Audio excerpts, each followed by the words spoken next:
Hi ಎಲ್ರು ಹೆಂಗಿದ್ರಪ್ಪ ಶರಣ್ರಿ. ನಾನು ನಿಮ್ಮ ಪ್ರೀತಿಯ ರಜೆ ಮಾತಾಡತ್ತೀನಿ. ಯಾಕೆ ಅಳಕತ್ತೀನಿ ಅಂತ ಯೋಚನೆ ಮಾಡತ್ತೀರಿ? ನನ್ನ ಗಳಿಸಿದ ಬೇರೆ ಯಾರು ಅಲ್ಲ, ಈ ಈರುಳ್ಳಿ. ನಾನು ಇವತ್ತು ಮಾಡತ್ತೀನಿ ರೀ ಮಜ್ಜಿಗೆ ಉಪ್ಪಿಟ್ಟು. ಸೊ ನೋಡ್ತಾ ಇದ್ದೆ ವಿಡಿಯೋಸ್ಗಳಲ್ಲಿ ಎಲ್ಲ ರೀಲ್ಸಲ್ಲಿ ಇದನ್ನು ಮಾಡಬೇಕು ಅನ್ನೋ ಒಂದು ಆಸೆ ಬಂತು. ಸೊ ಲೈಟಾಗಿ ಮಜ್ಜಿಗೆ ಉಪ್ಪಿಟ್ಟು ಮಾಡ್ತಾ ಇದ್ದೀನಿ. ನೀವು ನೋಡ್ತಾ ಇರ್ಬೋದು, ನಾನು ಆಲ್ರೆಡಿ ಬಾಣಲೆಗೆ ಎಣ್ಣೆ ಹಾಕಿದೆ, ನಂತರ ಸಾಸಿವೆ, ಜೀರಿಗೆ, ಕರಿಬೇವು, ಕಡಲೆಬೇಳೆ, ಶೇಂಗಾ ಎಲ್ಲ ಹಾಕ್ಬಿಟ್ಟು ಫ್ರೈ ಮಾಡಿಕೊಂಡೆ ಸ್ವಲ್ಪ ಲೈಟಾಗಿ. ನಂತರದಲ್ಲಿ ಆನಿಯನ್ ಹಾಕಿದೆ, ಆಮೇಲೆ ಹಸಿಮೆಣಸಿನ್ಕಾಯಿ ಹಾಕಿದೆ, ನಂತರದಲ್ಲಿ ಟೊಮ್ಯಾಟೊ ಹಾಕಿದೆ, ಸ್ವಲ್ಪ ಉಪ್ಪು ಹಾಕಿದೆ.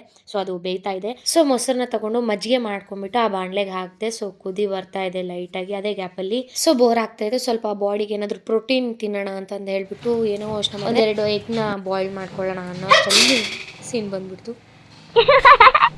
ಸೊ ಇದನ್ನು ಮಾಡಬೇಕಾದ್ರೆ ನನ್ನ ಮೈಂಡ್ಗೆ ಒಂದು ಯೋಚನೆ ಬಂತು. ನಮ್ಮ ಲೈಫಲ್ಲಿ ಯಾರು ಬಂದರು ಯಾರು ಹೋದ್ರು ಕೂಡ ನಮ್ಮ ಜೀವನನ ನಾವೇ ನೋಡ್ಕೋಬೇಕು. ಸೊ ಬರೋರು ಎಲ್ಲಿವರೆಗೂ ಇರ್ತಾರೋ ಗೊತ್ತಿಲ್ಲ, ಎಲ್ಲಿವರೆಗೂ ನಮ್ಮನ್ನು ಕರ್ಕೊಂಡು ಹೋಗ್ತಾರೋ ಗೊತ್ತಿಲ್ಲ. ಸೊ ನಮ್ಮ ಜೀವನ ನಮ್ಮ ಕೈಲಿ ಅನ್ನುವಂಥ ಥಾಟ್ ನನಗೆ ಬಂತು. ಮಜ್ಜಿಗೆ ಉಪ್ಪಿಟ್ಟಿಗೆ ರವೆ ಹಾಕುವಂಥ ಸಮಯ ಬಂತು. ಸೊ ನಾನು 1.5 ಕಪ್ ರವೆನ ಹಾಕಿದ್ದೀನಿ. ನಿಮ್ಗೆ ಎಷ್ಟು ಕ್ವಾಂಟಿಟಿ ಬೇಕು ನೀವು ಹಾಕ್ಕೊಳ್ಳಿ. ಹಾಗೆ ರುಚಿಗೆ ತಕ್ಕಷ್ಟು ಉಪ್ಪನ್ನ ಹಾಕ್ಕೊಳ್ಳಿ. ಕೊನೆಯದಾಗಿ ನಾನು ಕೊತ್ತಂಬರಿ ಸೊಪ್ಪನ್ನ ಹಾಕಿದ್ದೀನಿ. ನಂತರದಲ್ಲಿ ಪ್ಲೇಟ್ಗೆ ಸರ್ವ್ ಮಾಡಿಕೊಂಡೆ. ಸೊ ಈಗ ಟೇಸ್ಟ್ ಮಾಡೋಣ ಹೆಂಗಿದೆ ಅಂತ ಬನ್ನಿ. ಸೊ ಟೇಸ್ಟ್ ಮಾತ್ರ ಸಖತ್ತಾಗಿತ್ತು. ಮೈಲ್ಡಾಗಿ ತಿನ್ನುವಾಗ ಒಂಥರ ರುಚಿ ಅನ್ನಿಸ್ತಾ ಇತ್ತು. ಸೊ ನಿಮಗಿದೇ ಥರ ವೀಡಿಯೋಸ್ ಬೇಕಂದರೆ ಫಾಲೋ ಮಾಡಿ, ಶೇರ್ ಮಾಡಿ ಆ್ಯಂಡ್ ಕಮೆಂಟ್ ಮಾಡಿ. ಬಾಯ್.